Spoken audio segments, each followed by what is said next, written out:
जैन साथियों, तो आज की इस वीडियो में हम लोग बात करने वाले हैं आरपीएफ हेड कांस्टेबल और आरपीएफ एसआई के लिए दोस्तों बताने वाले हैं कि कौन कौन से सारी चीज़ें आपके लिए इंपॉर्टेंट है। अगर आप ये आरपीएफ एसआई और आरपीएफ कांस्टेबल का तैयारी कर रहे हो तो आप ये वीडियो को कंटिन्यू देखिएगा और जितने भी सारे सेलेक्टेड क्वेश्चन बताए जाते हैं वो आपके एग्जाम के लिए बहुत ही ज़्यादा महत्वपूर्ण क्वेश्चन बताए जाते हैं।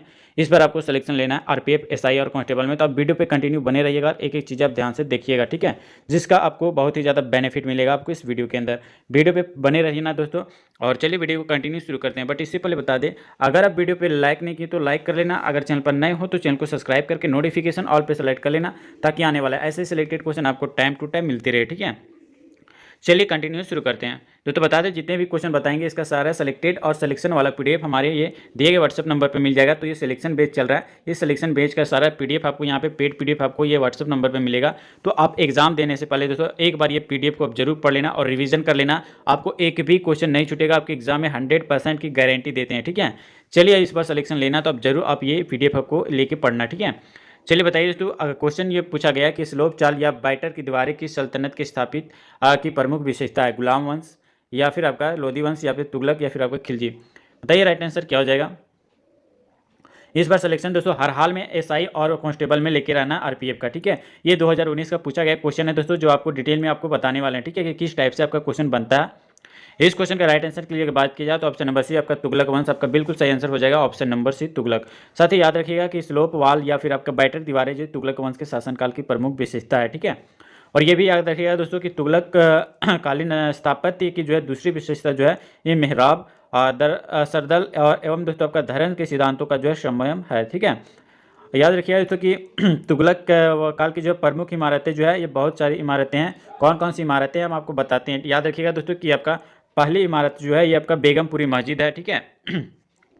पहली इमारत जो है दोस्तों ये आपका बेगमपुरी इमारत है। दूसरी जो है आपका याद रखिएगा यहाँ पे दूसरा जो इमारत है इसका ये आपका आदिलाबाद का किला है, बारम खंबा है, काली मस्जिद है, और आपका याद रखिएगा कोटला फिरोज शाह है, और आपका कुस्क ए शिकार है, और खिड़की मस्जिद है, सतपुतला है, और तुगलकाबाद का जो है किला है, और याद रखिएगा गयासुद्दीन तुगलक का जो है मकबरा भी है। इतने सारी इमारतें हैं दोस्तों, याद रखिएगा खिल तुगलक वंश के, ठीक है। चीज़ें आपके लिए इंपॉर्टेंट हो जाता है अगर इस बार आपको आरपीएफ एसआई और आरपीएफ कांस्टेबल में जो है सिलेक्शन लेना है, तो ये सारी चीज़ें आप ध्यान में रखना। सारे सिलेक्टेड क्वेश्चन का पीडीएफ यहाँ पे मिल जाएगा, ये दिए गए व्हाट्सअप नंबर पर आपको मैसेज करके, ये नोट पेड पीडीएफ है दोस्तों, आपको लेके 100% सिलेक्शन आपको आरपीएफ एसआई और कांस्टेबल में इस बार लेके रहना है, ठीक है। चलिए आगे बात करते हैं दोस्तों। यहाँ पे पातशाह नामा पुस्तक किसके बारे में जो है लिखी गई है, अकबर, जहांगीर, शाहजहां या फिर आपका औरंगजेब। बताइए दोस्तों पातशाह नामा पुस्तक किसके बारे में लिखी गई है। अगर वीडियो को अभी तक लाइक नहीं की तो लाइक कर लेना, अगर चैनल पर नए हो तो चैनल को सब्सक्राइब करके नोटिफिकेशन ऑल पे सेलेक्ट कर लेना, ऐसे सिलेक्टेड क्वेश्चन आपको टाइम टू टाइम मिलती रहती है इस चैनल पर, ठीक है। चलिए बताइए इस क्वेश्चन का राइट आंसर क्या हो जाएगा। तो बात कर लिया ऑप्शन नंबर यहाँ पे सी का, तो बिल्कुल सही आंसर हो जाएगा शाहजहां, आपका बिल्कुल सही आंसर हो जाएगा ऑप्शन नंबर सी। याद रखिएगा दोस्तों कि पातशाह नामा पुस्तक जो है ये शाहजहां के बारे में लिखी गई है, और ये भी याद रखिएगा कि यह पुस्तक अब्दुल हमीद लाहौरी द्वारा जो है लिखी जा चुकी है। और यह दोस्तों याद रखिएगा जो सम्राट अशोक, यहाँ पे याद रखिएगा कि मुगल सम्राट शासक शाहजहां जो है ये के शासनकाल के दौरान यात्री और आपका इतिहासकार भी था, ठीक है। साथ ही याद रखिएगा दोस्तों यहाँ पे कि अब्दुल हामिद लाहौरी, ठीक है, याद रखिएगा दोस्तों अब्दुल हमीद लाहौरी जो थे ये अबुल फजल के क्या थे, अबुल फजल के शिष्य थे, ठीक है। और ये भी याद रखिएगा दोस्तों अकबर नामा और आपका पातशाह नामा के जो है संपादित संस्करण जो है पहली बार आपका एशियाटिक सोसाइटी द्वारा जो है दिसंबर में जो है प्रकाशित किए गए थे। और ये भी याद रखिएगा दोस्तों यहाँ पे कि पातशाह नामा में जो है शाहजहां के शासनकाल के दौरान जीवन और उस समय जो है गतिविधियों का जो है वर्णन किया गया था। याद रखिएगा आपके एग्जाम के लिए बहुत ही ज़्यादा इंपॉर्टेंट बनता है। चलिए अगले क्वेश्चन की ओर बढ़ते हैं दोस्तों, और बात कर लेते हैं कि जो भी बच्चे हमारे टेलीग्राम व्हाट्सएप ग्रुप से नहीं जुड़े जाके जुड़ लेना, ठीक है, जिसका लिंक आपको वीडियो के डिस्क्रिप्शन में मिल जाएगा। वहाँ पे जितने भी चीज़ें बताया जाता है उसका फुल डिस्कशन, सारे क्वेश्चन का डिस्कशन किया जाता है, जो कि आपके एग्जाम में एक भी क्वेश्चन ना छूटे, ठीक है। पानीपत की लड़ाई पहली बार जो है किसे जो है पराजित किया था। बताइए दोस्तों पानीपत की पहली लड़ाई में जो बाबा ने किसे हराया था दोस्तों। इब्राहिम लोदी को, सिकंदर लोदी को, बहलोल लोदी को या फिर आपका हेमू को। बताइए राइट आंसर क्या हो जाएगा इस क्वेश्चन का, इंपॉर्टेंट है आपके एग्जाम के लिए।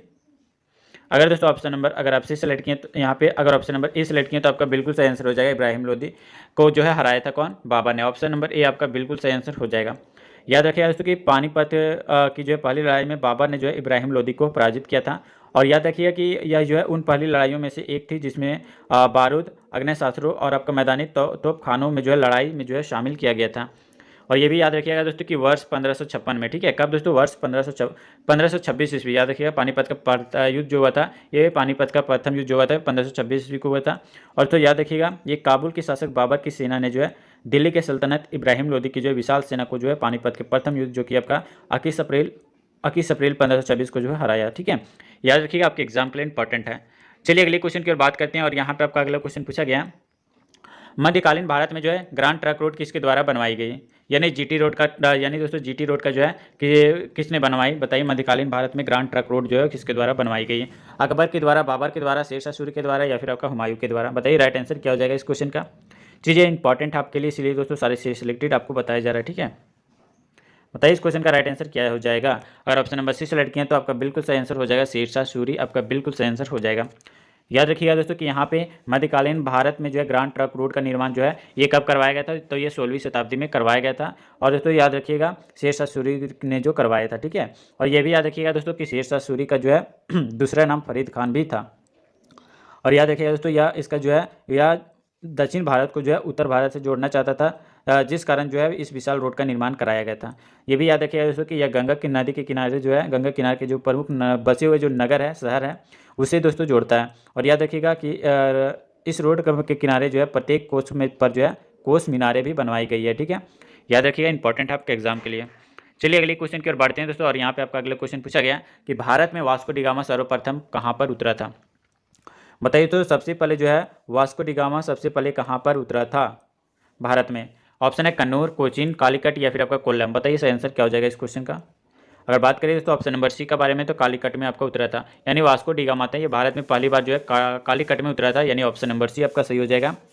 और साथ ही याद रखिएगा कि भारत में वास्को डी गामा जो है ये सबसे पहले 20 मई को, ठीक है, कब दोस्तों 20 मई जो है 1498 को, याद रखिएगा दोस्तों 20 मई 1498 को जो है केरल के कोझिकोड जिले के जो है कालीकट में जो है पहुंचा था। और बात कर लेते हैं भारत पहुंचने पर जो है कालीकट के तत्कालीन शासक जो है जमोरीन ने जो है वास्को डी गामा का स्वागत भी किया था, और उसके साथ जो है व्यापार करने की जो है संधि भी की गई थी, ठीक है। और साथ ही ये भी याद रखिएगा यहाँ पे कि वर्ष 1502 में, ठीक है, याद रखिएगा दोस्तों कि वर्ष 1502 में जो है वास्को डी गामा जो है ये दूसरी बार जो है कहाँ आया था, भारत आया था, ठीक है, और दूसरी बार भारत आया था दोस्तों, और कोची के राजा जो है कोची के राजा से जो है व्यापार करने का जो है संधि भी किया था, ठीक है कौन, वास्को डी गामा, याद रखिएगा। और साथ ही ये भी याद रखिएगा और साथ ही ये भी याद रखिएगा कि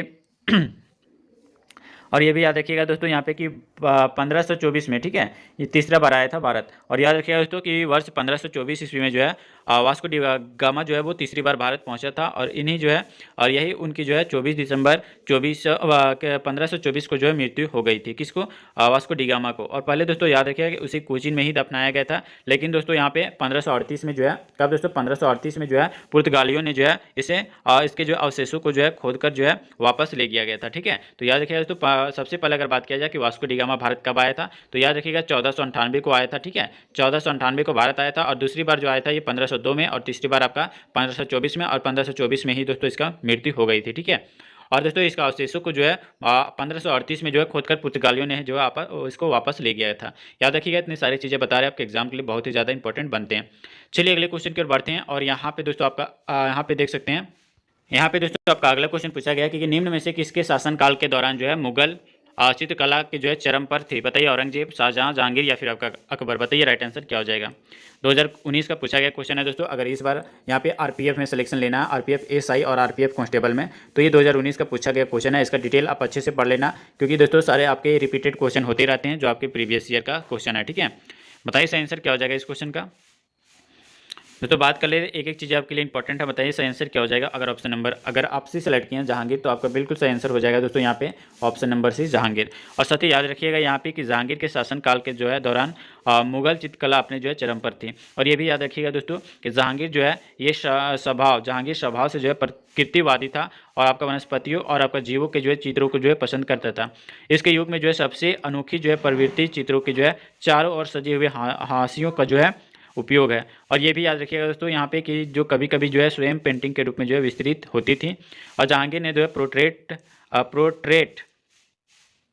पोर्ट्रेट चित्रकला का के रूप में जो है प्रकृति पर जोर भी दिया था। ठीक है, याद रखिएगा, इतनी सारी चीज़ें आपको बता रहे हैं दोस्तों। इस बार 100% की गारंटी दोस्तों, आपका 100% की गारंटी है, इस बार सिलेक्शन आपका आरपीएफ में होने वाला है। और जो भी बच्चे को सिलेक्शन वाला बेस का सारा सिलेक्टेड क्वेश्चन लेना है जिससे आपका सिलेक्शन हो सकता है, तो आप ये आपका दिए गए व्हाट्सअप नंबर पर आपको मैसेज करना है और आरपीएफ का सारा सिलेक्टेड क्वेश्चन इस बार 100% आने का चांसेस है, वो आप पीडीएफ लेके आप एक बार रिवीजन करके अपने एग्जाम सेंटर में जाना दोस्तों। 100% की गारंटी है, आपका एक भी क्वेश्चन नहीं छूटेगा इस पीडीएफ से। ठीक है, चलिए अगले क्वेश्चन की ओर बढ़ते हैं। और यहाँ पे आपका अगला क्वेश्चन पूछा गया कि चित्तौड़गढ़ में जो है विजय स्तंभ की स्थापना किसने कराई थी? राणा प्रताप, राणा कुंभा, राणा सांगा या फिर आपका राणा उद्यम? बताइए दोस्तों राइट आंसर क्या हो जाएगा इस क्वेश्चन का। चीज़ें बता रहे हैं, जो भी बता रहे हैं आपके सिलेक्टेड के लिए ही बता रहे हैं। ठीक है, चलिए बताइए इस क्वेश्चन का राइट आंसर क्या हो जाएगा। अगर ऑप्शन नंबर बी सेलेक्ट किया राणा कुंभा, तो आपका बिल्कुल सही आंसर हो जाएगा ऑप्शन नंबर बी। ठीक है, याद रखिएगा दोस्तों। और ये भी याद रखिएगा दोस्तों यहाँ पे, और ये भी दोस्तों याद रखिएगा यहाँ पे कि जो भी चीज़ें बता रहे हो आपके एग्जाम से ओरिएंटेड है। ठीक है, बताइए इस क्वेश्चन अगर बात करें यहाँ पे कि चित्तौड़ में जो है विजय स्तंभ की जो स्थापना ये मेवाड़ के नरेश राणा कुंभा ने जो है कराई थी। और इसकी स्थापना की बात करें तो राणा कुंभा ने जो है महमूद खिलजी के जो है नेतृत्व वाली जो है मालवा की सेना पर जो है सारंग की जो है लड़ाई के विजय जो है उपरांत कराई थी। ठीक है, और साथ ही याद भी रखिएगा कि इसे स्मारक के रूप में जो है वर्ष 1440 से लेकर आपका 1448 के बीच में आपका क्या हुआ था, बनवाया गया था। ठीक है, तो याद रखिएगा, इतने सारी चीज़ें आपको बता रहे हैं। चलिए अगले क्वेश्चन की ओर बढ़ते हैं दोस्तों। और यहाँ पे आपका अगला क्वेश्चन पूछा गया कि हुमायूं नामा किसके द्वारा रचा गया है, रचिता गया? ठीक है, अमीर खुसरो, अकबर, गुलबदन बेगम या फिर आपका हुमायूं? बताइए राइट आंसर क्या हो जाएगा। सारे सेलेक्टेड क्वेश्चन का अगर पीडीएफ दोस्तों चाहिए जो कि आपको 100% सिलेक्शन तक पहुंचा सकती है, तो ये दिए गए व्हाट्सएप नंबर पर आपको मैसेज करके ये सिलेक्शन वाला पीडीएफ लेके इस बार सिलेक्शन आपको हर हाल में लेके रहना है। ठीक है, चलिए बताइए इस क्वेश्चन का राइट आंसर क्या हो जाएगा। 18 का राइट आंसर ऑप्शन नंबर अगर सी सेलेक्ट किया गुलबदन बेगम, तो आपका बिल्कुल सही आंसर हो जाएगा दोस्तों ऑप्शन नंबर सी, गुलबदन बेगम। हुमायूं नामा जो है ये दोस्तों आपका गुलबदन बेगम के द्वारा जो है रचा गया। और साथ ही ये भी याद रखिएगा यहाँ पे कि ये भी याद रखिएगा दोस्तों कि हुमायूं नामा जो पुस्तक ये गुलबदन बेगम द्वारा जो है रचित गया है। और जो आपका हुमायूं की जो सौतेली बहन थी, ठीक है, गुलबदन बेगम जो थी ये हुमायूं की सौतेली बहन भी थी। और याद रखिएगा कि यह पुस्तक जो है हुमायूं के जीवन काल का वर्णन करती है। ठीक है, और यह दोस्तों जो पुस्तक लिखी गई है ये आपका तुर्की भाषा में लिखी गई है। याद रखिएगा, आपके एग्जाम के लिए बहुत ही ज़्यादा इंपॉर्टेंट बन जाता है। चलिए अगले क्वेश्चन की ओर बढ़ते हैं दोस्तों। क्वेश्चन नंबर 19 का राइट आंसर आपको बताइए। अल बरूनी ने जो अपनी पुस्तक किताब उल हिंद किस भाषा में लिखी थी? संस्कृत में, अरबी में, फारसी में या फिर आपका सीरियाई में? बताइए सही आंसर क्या हो जाएगा इस क्वेश्चन का दोस्तों। चीज़ें आपके लिए इंपॉर्टेंट है इसलिए आपको बताया जा रहा है। अगर इस बार आरपीएफ कांस्टेबल एसआई में तैयारी कर रहे हैं तो 100% गारंटी दोस्तों इस बार सिलेक्शन आपका होने वाला है। ठीक है, बताइए इस क्वेश्चन का राइट आंसर क्या हो जाएगा। अगर ऑप्शन नंबर बी सेलेक्ट किए अरबी, तो आपका बिल्कुल सही आंसर हो जाएगा ऑप्शन नंबर बी, अरबी। ठीक है, याद रखिएगा दोस्तों कि अल बरूनी ने जो है अपनी पुस्तक किताब उल हिंद जो है ये अरबी भाषा में लिखी गई है। और ये भी याद रखिएगा दोस्तों यहाँ पे कि यह किताब जो है ये धर्म और दर्शन, उत्साह और खगोल व विज्ञान के रीति रिवाजों और दोस्तों आपका प्रथाओं और आपका माप बीजों, मूर्ति कला या फिर आपका विज्ञान के नियमों आदि जैसे विषयों पर जो है 80 अध्याय पर जो है बांटा गया था। कितने? 80 अध्यायों पर जो है बांटा गया था। और ये भी याद रखिएगा दोस्तों यहाँ पे अल बरूनी ने जो है अल बरूनी इस्लामी स्वर्ग युग के जो है दौरान एक जो है ईरानी विद्वान था जो है आपका विभिन्न नामों से जो है जाना जाता था। कौन कौन से नामों से जाना जाता था? तो याद रखिएगा दोस्तों, आपका जो है भारतीय विद्या का जो है संस्थापक माना जाता था। और आपका कौन सा जाना जाता था? तुलनात्मक धर्म का जो है जनक भी जाना जाता था। और आधुनिक भूगणित का जनक भी कहा जाता था। और दोस्तों याद रखिएगा पहला मानव विज्ञान भी कहा जाता था अल बरूनी को। याद रखिएगा, मोस्ट इंपॉर्टेंट चीज़ें आपको बता रही है जो कि आपके एग्जाम के लिए 100% मिलने वाला है। चलिए अगले क्वेश्चन की ओर बढ़ते हैं। और यहाँ पे दोस्तों आपका अगला क्वेश्चन है कि मोहम्मद गौरी की जो है सेना और पृथ्वीराज चौहान के जो है बीच 2 बार युद्ध हुआ, जिसमें से किस युद्ध की जो है दूसरी लड़ाई जो कि आपका 1192 में जो है पृथ्वीराज चौहान को हराकर जो है उसके राज पर कब्जा कर लिया? कन्नौज, पानीपत, पलासी या फिर आपका तराइन? बताइए इसका आंसर क्या हो जाएगा इस क्वेश्चन का। ऑप्शन नंबर यहाँ पे देख सकते हैं, अगर डी सेलेक्ट किए तराइन, तो आपका बिल्कुल सही आंसर हो जाएगा दोस्तों ऑप्शन नंबर डी, तराइन। ठीक है, याद रखिएगा ऑप्शन नंबर आपका बिल्कुल सही आंसर हो जाएगा तराइन। साथ ही याद रखिएगा कि मोहम्मद गौरी की जो है सेना और पृथ्वीराज चौहान के बीच जो है 2 बार युद्ध हुआ था, जिसमें तराइन की दूसरी लड़ाई में जो है पृथ्वीराज चौहान हार गए थे और मोहम्मद गौरी को जो है राज पर कब्जा कर लिया था। ठीक है, और ये भी याद रखिएगा कि तराइन का प्रथम युद्ध जो है आपका पृथ्वीराज चौहान और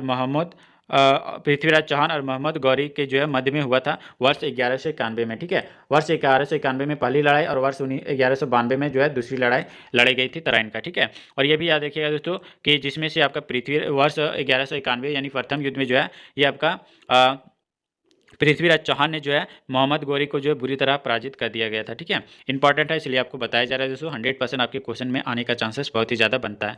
चलिए अगले क्वेश्चन की ओर बढ़ते हैं। और यहाँ पे दोस्तों आपका अगले क्वेश्चन यहाँ पे पूछा गया, इसमें इनमें से किसके द्वारा दिल्ली सल्तनत का जो है इक्ता प्रणाली को जो है संस्थागत रूप में जो है लागू किया गया था? इल्तुतमिश, गयासुद्दीन बलबन, कुतुबुद्दीन ऐबक या फिर आपका आराम शाह? बताइए राइट आंसर क्या हो जाएगा इस क्वेश्चन का। इंपॉर्टेंट है इसलिए आपको बताया जा रहा है दोस्तों। 100% सिलेक्शन की गारंटी दोस्तों, अगर ये सारे सिलेक्टेड वाला PDF आप लेके पढ़ते हो और रिवीजन करके जाते हो तो मिल जाएगा, ठीक है। बताइए इस क्वेश्चन का राइट आंसर क्या हो जाएगा। अगर ऑप्शन नंबर ए सेलेक्ट किए हैं तो इल्तुतमिश आपका बिल्कुल सही आंसर हो जाएगा, ऑप्शन नंबर ए। साथ ही अगर बात किया जाए दिल्ली सल्तनत के जो है शमसुद्दीन इल्तुतमिश द्वारा जो है इक्ता प्रणाली की जो है शुरुआत की गई थी। और ये भी याद रखिएगा कि इक्तादारी प्रणाली केंद्रीकरण के लिए जो है एक महत्वपूर्ण साधन था। और याद रखिएगा इक्तादारी प्रणाली जो है ये सुल्तानों और कुलिनताओं के बीच जो है क्षेत्रों के विभाजन पर जो है आधारित था। इसमें बात करें, इसमें भूमि को जो है छोटे भागों में जो है विभाजित करके उसे जो है राइसो अधिकारियों और जो है आपका सैनिकों को जो है दिया गया था, ठीक है। और ये भी याद रखिएगा दोस्तों इल्तुतमिश के बारे में कि इल्तुतमिश जो है इल्तुतमिश का जो है शासनकाल जो था ये 1211 से लेकर दोस्तों आपका कितना था 1236 तक, ठीक है। इल्तुतमिश का शासनकाल जो था ये 1211 से लेकर 1236 तक था। और ये भी याद रखिएगा दोस्तों यहाँ पे कि इल्तुतमिश जो है ये कुतुबुद्दीन ऐबक का जो है दामाद था, ठीक है। इल्तुतमिश जो था ये कुतुबुद्दीन ऐबक का दामाद था और वह जो है दिल्ली सल्तनत पर शासन करने वाला पहला शासक भी था। याद रखिएगा, इंपॉर्टेंट चीज़ आपको बता रहे हैं। चलिए दोस्तों अगले क्वेश्चन की ओर बढ़ते हैं। अगला क्वेश्चन है दोस्तों यहाँ पे कि किसके बीच की अवधि जो है किसके बीच की अवधि दिल्ली की जो है अवधि को दिल्ली सल्तनत की अवधि के रूप में जाना जाता है? बताइए कौन सी अवधि है जो दिल्ली सल्तनत के रूप में जाना जाता है? बताइए, 4 ऑप्शन आपके सामने है। ऑप्शन नंबर सी आपका बिल्कुल सही आंसर हो जाएगा दोस्तों। 1206 से लेकर आपका 1526 ईस्वी के बीच में जो है दिल्ली सल्तनत की जो है अवधि मानी जाती है। ऑप्शन नंबर सी आपका बिल्कुल सही आंसर हो जाएगा, ठीक है।